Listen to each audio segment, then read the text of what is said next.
lights are fucked, I'm pretty sure. Hello guys. What up, Jeets? Not Geets, Jeets, because Geets would be gay. No one cares.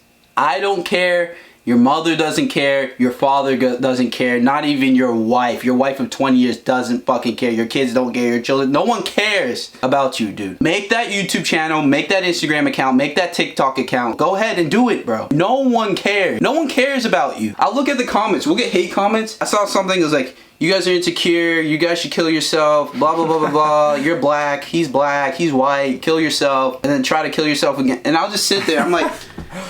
I don't give a fuck. That guy who said that doesn't give a fuck about you. He made that comment, he made fun of you, and then he went on to his sexless marriage after. No one gives a fuck at all. The maximum that they'll give a fuck is 5 minutes. They'll give a fuck for 5 minutes, but no one gives a rat's ass about you. Even if you're in high school and you know there's a lot of gossip, yada yada, people gossip for 5 minutes about you and then they go on with their day. No one gives a fuck. We all have our problems. No one gives a fuck. Make that account that you've always wanted to make. Make that account. Go public speak on camera. Do whatever you want to do. Because no one gives a fuck about you. The worst possible thing you can imagine, they'll literally forget about it. They'll forget about it 2 seconds. Like, if you're like a sophomore in the middle of like lunchtime and you're like holding your little tray like a little geek and then you slip on a banana peel and then you fucking eat shit and all the girls are laughing at you at the table, literally by the time lunch ends, it's like it never even happened. You overcomplicate shit in your head and you're like, dude, I don't want them to think this or that, or like, what if they think I'm a geek? Bro, you're already a piece of shit. Doesn't matter. No one looks at you. No one cares. Just start the YouTube channel, start the TikTok, start the Instagram, start whatever the hell you want to do. Start the business that you believe is gonna fail all the time because the person's judgment on me is so. No. Listen.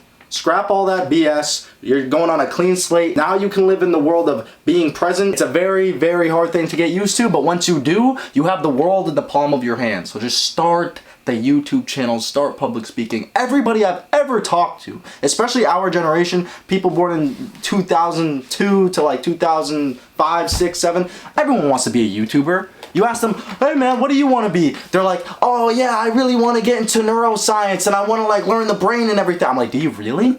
They're like, well yeah, my mom told me that I should get into neuroscience because I'm smart. But do you want to learn about the brain? You want to learn how to do? Well, fuck, I actually want to be a YouTuber. Why don't you? And then they're like, well, because what if Jessica sends it to Brittany and then they start gossiping about how much of a piece of shit I am? Good! More publicity. Good for you. Start, nigga. Just to show you that no one actually gives a fuck, when you approach a girl, all of them forget that you even approached them. And the whole time you're sad about it. For some guys will even go a week. Damn, yeah. Dude, that girl I went up to at Planet Fitness, man, it wasn't a good idea. It wasn't shit. I'm never gonna go up to a girl again. I'm traumatized for life. No one gives a fuck. Not even that girl you went up to gives a fuck. For them, it's think about it for 10 seconds, then they go on with their day because they get 100 guys coming up to them. No one gives a fuck, bro. Do what you gotta do. Take action. Take initiative. Go for your goals. Go for your dreams. Go for what you desire. And you'll get it. Don't care about what everyone else thinks. Who gives a fuck? Your mom doesn't even care. The one who truly loves you, your mother who raised you and you sucked on her tit for the rest of your life, she doesn't even care. She's paying bills. She doesn't have time. Listen, it's BOGO at Starbucks. You think Brittany gives a fuck that you bumped into her at the library and you tripped? She doesn't give a shit. Just go up to her and say, you're mine. And if she says, get the fuck away from me, then, that's it. That's all she wrote. Guys, what do you got? People, I'm starting to get sick of this because I advocate for like self-improvement and getting into your stages of life, maturing, understanding shit, Okay. But I'm getting real sick and tired of the average person or the normie or some bitch at Starbucks drinking her tea. Yeah, I'm just at a stage in my life where, no you're not. What do you mean you're at a stage in your life? Well, I'm at a stage in my life where like, yeah, I don't really take, like, I don't go to parties and I don't do this because I'm, like, maturing, Like, I'm 30-something, like, no. Let me stop you right there. You're not maturing.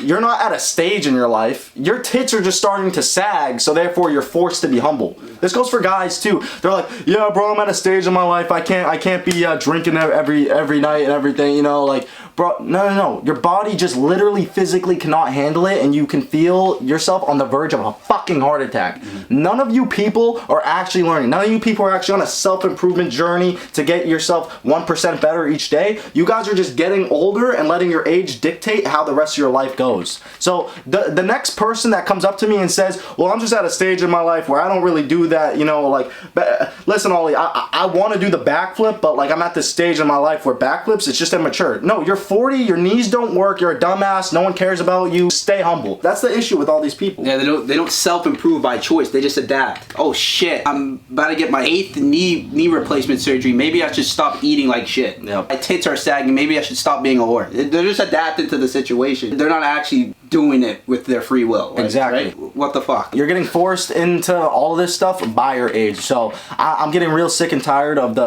it's always the guys right out of college or the girls right out of college or even high school. They're like, yeah, we're entering a new stage in our life where, guys, we can't be doing this stuff anymore. Yeah, you can't be doing this stuff anymore. You know that you're a degenerate. That's the reason why. You know that the wrinkles are starting to come up on your face and your balls are just not working as well as they used to. Now you have erectile dysfunction. Of course you're not a player. Yeah, I used to be a player back in high school, bro. I used to fuck all the chicks. Now I'm at a stage in my life where I don't really do that stuff. You know, it's kind of immature. No, your dick doesn't work. Your dick literally doesn't work. You tried Rhino pills up at the gas station and it didn't fucking work because you're 40 years old. Your testosterone levels just lowered to fuck, and now you can't get your dick hard. You're getting humbled, G. I don't have sympathy for people who just continually get in shit relationships. I'll give you maybe one excuse. You were 15, 16, you dated a person for a month and you're like, all right, this was a shit person. Fine, I learned my lesson, I'm young. Right? But when you tell me, I've had 8 abusive boyfriends and I hate all men and all of them are abusive and I hate all of them.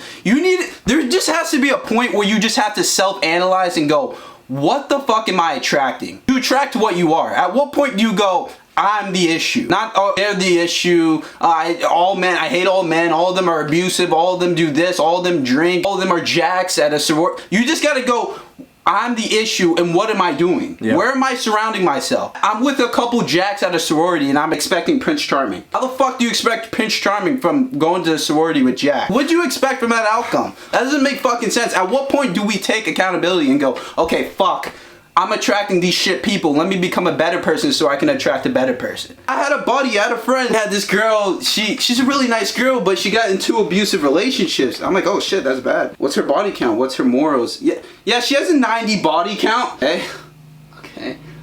So no morals.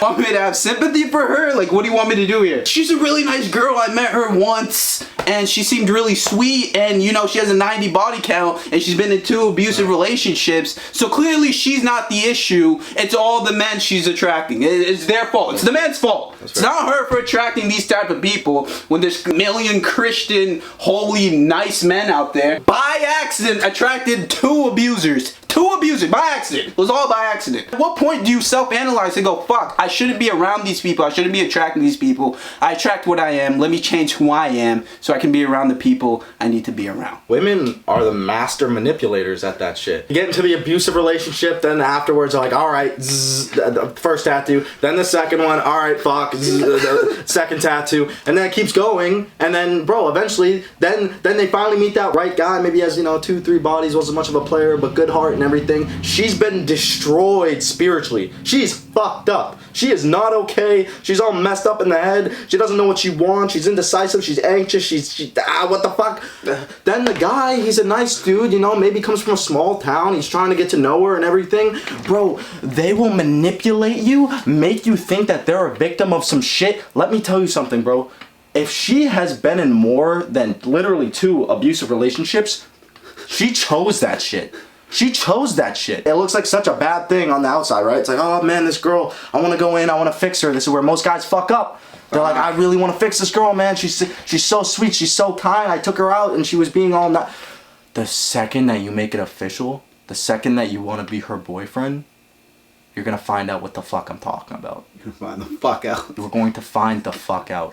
You need to understand that she's going to manipulate your emotions to fuck, and you're going to be in your car one night just by yourself like, what the fuck happened in my life? Like 3-4 years ago, I was so driven and everything. And the thing is, this is what happens to most guys, bro. you start building all your blocks and everything, you start chasing your dreams and everything, then you find that chick, right, that you like, the one that has been in the abusive relationships, then you kind of slow down on the, you know, on the building and everything. You're not too sure about it. You're kind of like, okay, well, now I'm comfortable.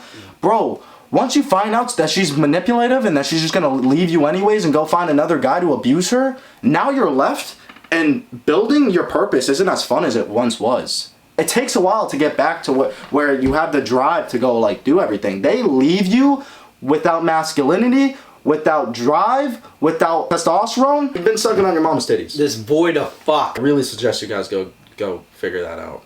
Like, if you're attracting women like that, you really gotta figure. You have to ask yourself why. Like, you have to be in your room like, why? And also, it is unacceptable. And this goes both ways, guys and girls. This is the most fucked up thing you could ever do. It is unacceptable to become fat in a relationship. That's the most disrespectful thing you could do. They found you as that Chad, that guy with the chiseled jawline, that guy was the G, he had confidence, he could do everything. He was Superman. He was fucking Superman. And then the second she gets you, the second you guys are dating for a while, you get comfortable, yada yada, then you get fat, and then you stop working as much, and then you stop being masculine, then you stop being a man, then you stop taking initiative. That's the most fucked up thing you could do. But Jaheim, like, life got crazy, you know, she has a job, I go to my job, and then, like, there's no time for the gym. There's no time for the gym, and I really love her, man. Come on. It's bullshit. Imagine signing up for a company, and then you get into the company, like, and then they just start not giving you what you signed up for on the paper, on the application. The application said you're getting paid $50 an hour, and then once you get into the company, they keep decreasing your fucking wage. And then you go down to $25 an hour in 3 years. You go, what the fuck? What just happened? Whoa. I thought this is what was a part of our contract. When I came there, your business looked amazing. It looked exquisite. You're paying me $50 an hour. Holy shit! And then the second I'm in there 2-3 years, I thought we're supposed to build, but it seems like we're fucking declining. And I'm getting paid $25 an hour. The next year you're paying me $15 an hour, and I'm over here like, what the fuck? I thought we had an agreement here. Yep. I thought I was signing up for something that I saw on the page. I thought we were gonna be in a good relationship. What's going on? Yeah. Why'd you get fat?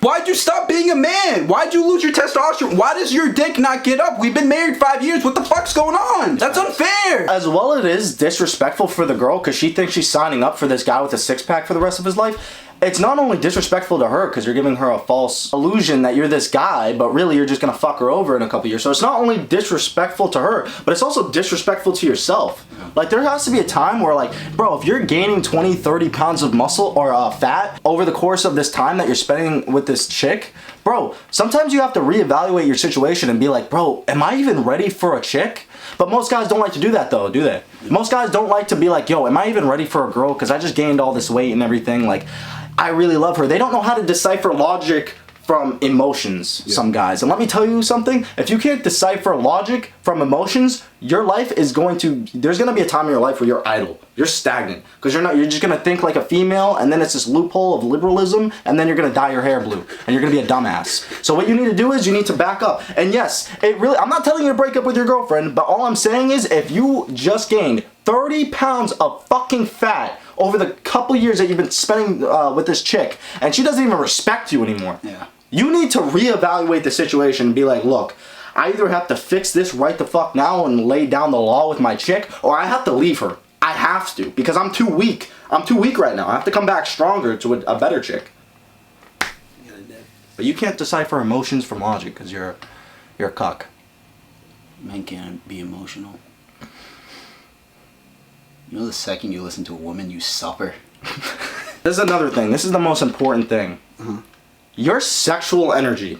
Your sexual energy, right? Okay. All right. Like, let's say you're a player or something, right? Let's say you get some chicks. You got a mouthpiece on you. A few? Yeah, a few chicks. Okay. You're at a party. You know, you're doing your thing. You do this maybe every weekend or some shit. You're doing this every weekend, and you know you're just a guy who's comfortable in social settings and stuff like that. For the most part, unless you're a complete degenerate, you're probably gonna be safe. Yeah. You're gonna be good in life. You know.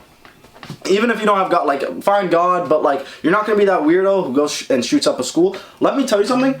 If your sexual energy isn't going to chicks or your purpose in life, your career, or whatever you're doing, bro, you're going to become the biggest incel that you've ever seen. Because most guys, when their sexual energy is so fucked up and they can't get puss, but they're also not focused on anything else, where do you think the term incel comes from? It comes from guys stuck in their little bat cave, like on their computer searching up Reddit, why women suck, red pill rage, blah, blah, blah. And then they hate on the guys who get puss, and then they hate on the women who don't give them puss, and that's what you become. That's what you become. You become the weirdo with like crusty ass fingertips and yellow teeth, and you're gross and nasty. Bro, your sexual energy has to go somewhere. So if you're too much of a pussy to go up to the chick and say, hey, you're really beautiful, I'd like to get your number or something, if she's so repulsed by you that she can't even look at you and she just wants to get away from you, then you have to put that energy, you have to direct all that sexual energy that you have to put it in your career, your purpose, or something. You have to go ADHD, pop a fucking Adderall, be on your computer, writing notes, doing this, because if you don't, you're gonna fucking shoot up a school,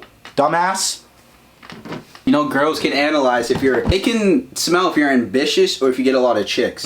Those are the two that they really like. Those are the two the girls are attracted to. If you're ambitious or if you're getting a lot of chicks, they're attracted to that. To put that energy into your purpose, put that energy maybe into some chicks. Don't, you know, if you believe in God, don't, you know, fuck. Yeah. Girls are very attracted to that ambition or you having a lot of chicks. Yeah. A plethora. And if you don't, you're literally gonna DoorDash McDonald's. Yeah, you're gonna put that energy into McDonald's DoorDash. All that energy was put into that phone call. Literally. It gave you enough energy just to pick that up like it's Thor's fucking hammer to call DoorDash to get a McDonald's menu. Bro, it's fucked up. Like, you guys think we're joking about that, but I swear, bro, if your sexual energy's only going into Minecraft, you're gonna pick up your phone, you're gonna go on DoorDash, you're gonna order 2 McChickens, a medium Big Mac meal, an Oreo McFlurry. You're gonna eat all of it even though you only probably needed the McChicken and maybe the Oreo McFlurry, and you're gonna fuck your life up.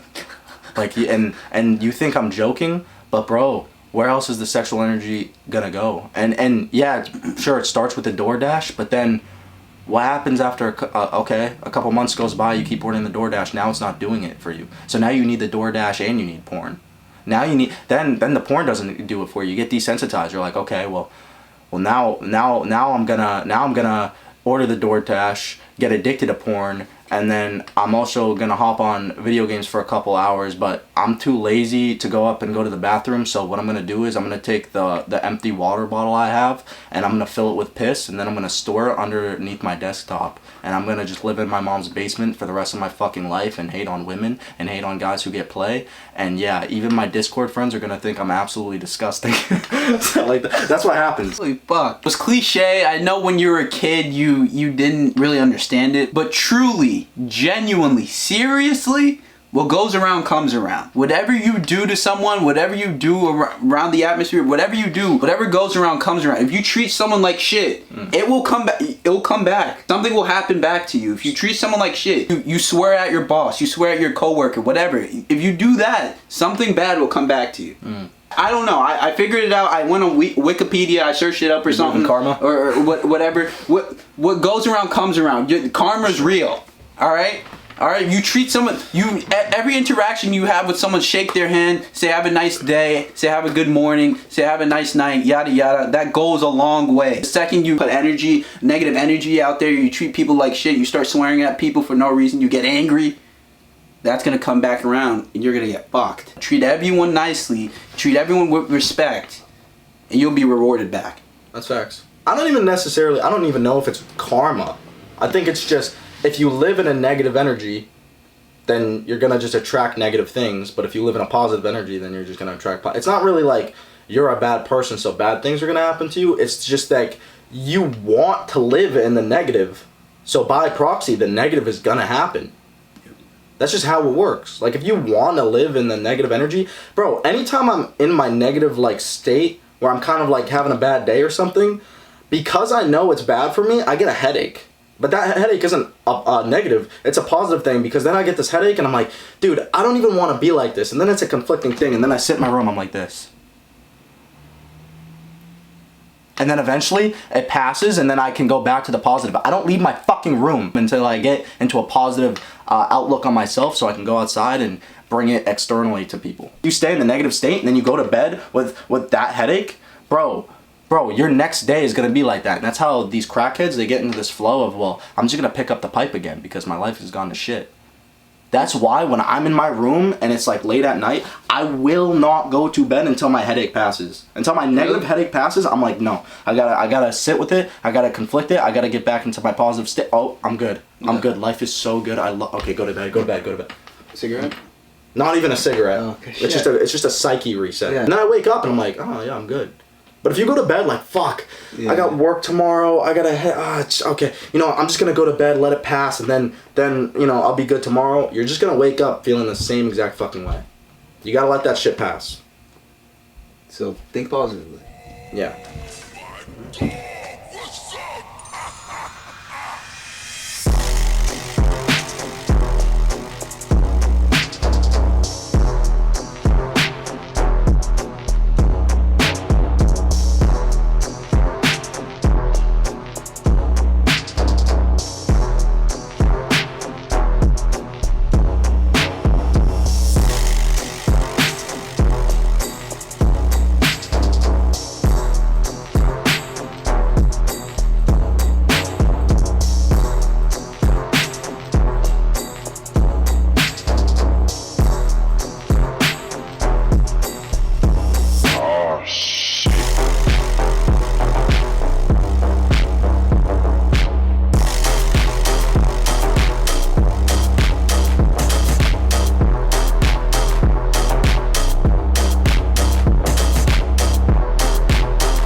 This mortal really is something else.